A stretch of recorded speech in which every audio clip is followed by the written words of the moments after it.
नमस्कार कक्षा 11वीं वाले छात्र, आप सभी अपना केमिस्ट्री का अर्धवार्षिक परीक्षा पेपर देख लीजिएगा। इस पेपर का समय 3 घंटे होने वाला है और इस पेपर का पूर्णांक 70 अंकों का होने वाला है। इस पेपर में टोटल 20 क्वेश्चन आने वाले हैं और आप सभी को इस पेपर का फुल सॉल्यूशन इसी वीडियो में मिलने वाला है। तो भाई साहब, आप सभी इस पेपर को पूरा याद कर लीजिएगा।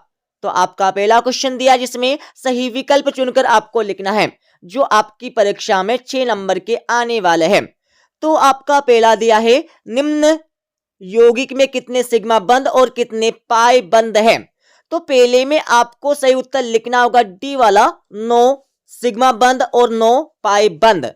दूसरा आपका दिया है 1.6 ग्राम मीथेन CH4 के पुनः दहन से उत्पन्न CO2 की मात्रा होगी।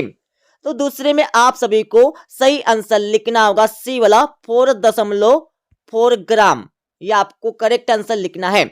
तीसरा आपका दिया है तीसरी कक्षा से संबंधित कक्षकों की कुल संख्या कितनी होगी।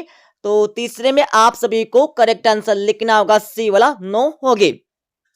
चौथा आपका दिया, निम्न में से कौन सा अनुरेखी है। तो चौथे में आपको करेक्ट आंसर लिखना होगा बी वाला CO2।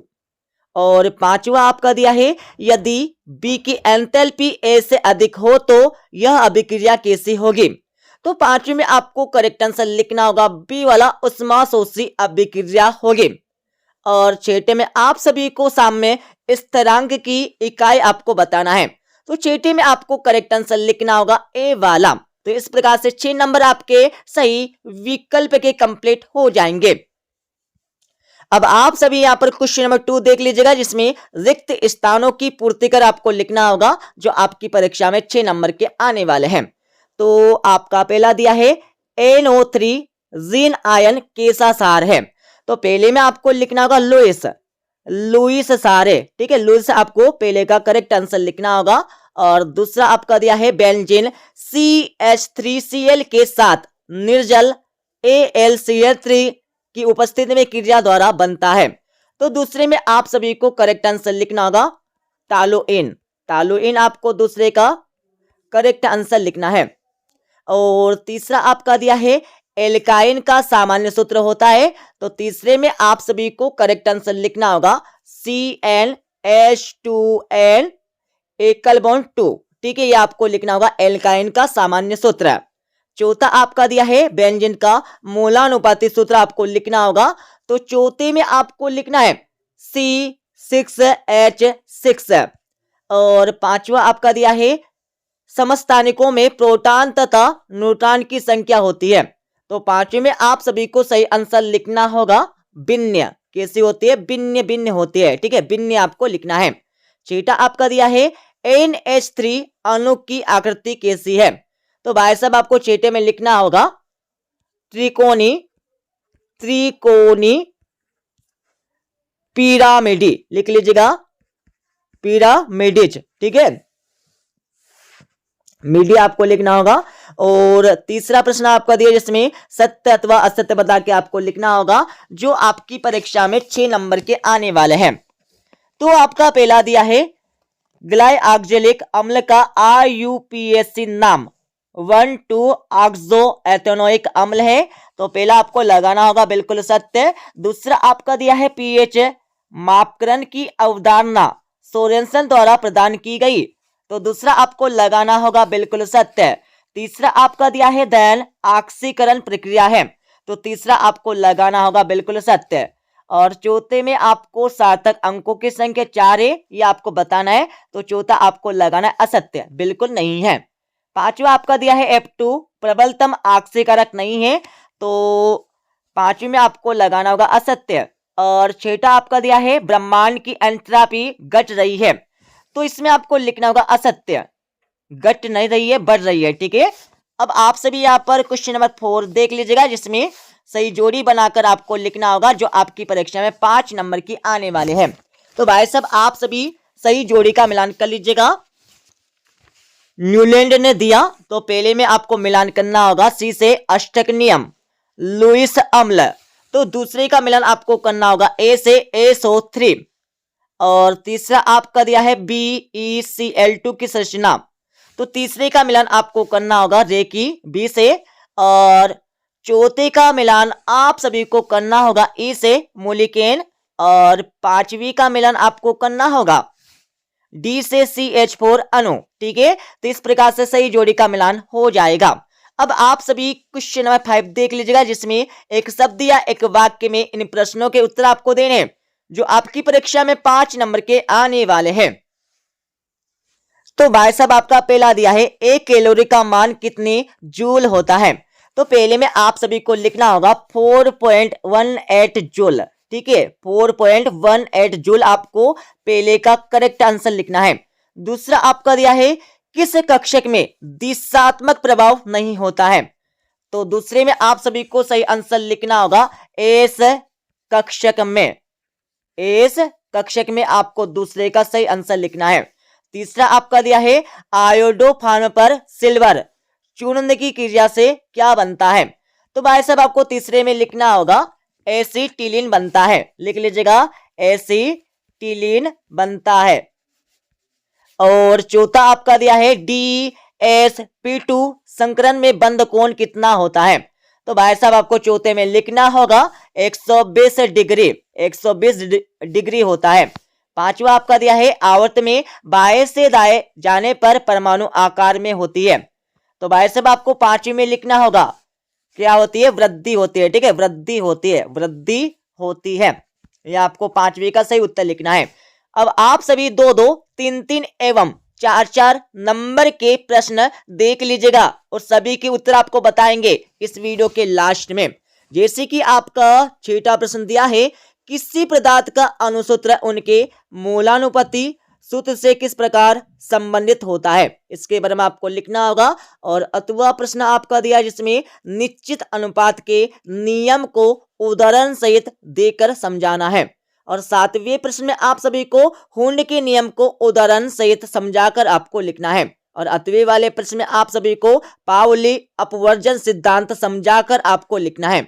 और 8वें प्रश्न में आप सभी को संक्रमण तत्व किन तत्वों को कहते हैं, संक्रमण तत्वों के सामान्य लक्षणों पर प्रकाश डालकर आपको लिखना होगा। और 8वें में आप सभी को आधुनिक आवर्त नियम क्या है इसके बारे में आपको लिखना है। 9वें प्रश्न में आप सभी को जालक ऊर्जा क्या है या किन कारकों पर निर्भर करती है इसके बारे में आपको लिखना है। और 8वें में आप सभी को सिग्मा बंद और पाई बंद किसे कहते हैं उदाहरण देकर आपको समझाना है। और 10वें प्रश्न में आप सभी को गिब्स मुक्त ऊर्जा को परिभाषित करके लिखना है। और 8वें वाले प्रश्न में आप सभी को हेस का नियम उदाहरण सहित देकर आपको लिखना है। अब आप सभी यहां पर देख लीजिएगा 10वें के बाद 11वां प्रश्न, लुईस अम्ल एवं लुईस सार से आप क्या समझते हैं, उदाहरण सहित आपको लिखना होगा। और 8वें वाले प्रश्न में आप सभी को उष्मा गतिकी का द्वितीय नियम आपको लिखना होगा समझाकर। और 12वें प्रश्न में आप सभी को निम्नलिखित यौगिकों के आबंध रेखा सूत्र आपको लिखना है। और 8वें वाले प्रश्न में आप सभी को निम्नलिखित यौगिकों के संरचनात्मक सूत्र आपको लिखना है। और 13वें प्रश्न में आप सभी को उष्माधारिता क्या है Cp - V = R व्यंजक को स्थापित करके आपको लिखना है। ठीक है, Cp - Cv = R जो हमारा व्यंजक है इसको स्थापित इसको सिद्ध करके आपको लिखना होगा। और 8वें में आप सभी को इसको सिद्ध करके आपको लिखना है। 14वें प्रश्न में आप सभी को साम्य स्थिरांक Kp और Kc में संबंध स्थापित करके आपको लिखना है। और 8वें वाले प्रश्न में आप सभी को ली सातेलिए नियम का आपको लिखना होगा और इसकी सहायता से इस समीकरण पर ताप, दाब और सांद्रता का प्रभाव बताना होगा। और 15वें प्रश्न में आप सभी को निम्नलिखित यौगिकों के IUPAC नाम आपको लिखने हैं। और 8वें वाले प्रश्न में आप सभी को भाई साहब इलेक्ट्रोमेरिक प्रभाव क्या है इस पर संक्षिप्त टिप्पणी आपको लिखना होगा। और 16वें में आप सभी को माइक्रोस्कोप नियम उदाहरण से लिखना होगा। और 8वां प्रश्न आपको यहाँ पर दिया है। 17वें प्रश्न में आप सभी को साम्यता क्या है इसके प्रकार को उदाहरण से आपको समझा कर लिखना होगा। और 8वां प्रश्न आपको दिया है और 18वां प्रश्न आप सभी यहाँ पर देख लीजिएगा। 19वां प्रश्न आपको दिया है और 20वां प्रश्न आपको यहाँ पर दिया गया है। ठीक है, तो इस प्रकार से यह हमारा पेपर हो जाएगा कंप्लीट। अब मैं इस पेपर का आप सभी को फुल सॉल्यूशन बता देता हूं।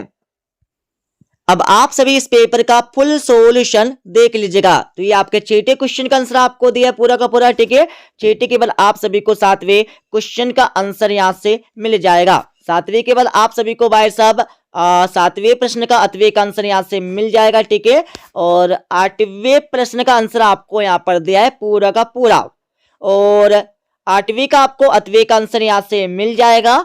और 9वें क्वेश्चन का आंसर आपको दिया पूरा का पूरा। ठीक है, देख लीजिएगा ऊपर से लेकर नीचे तक।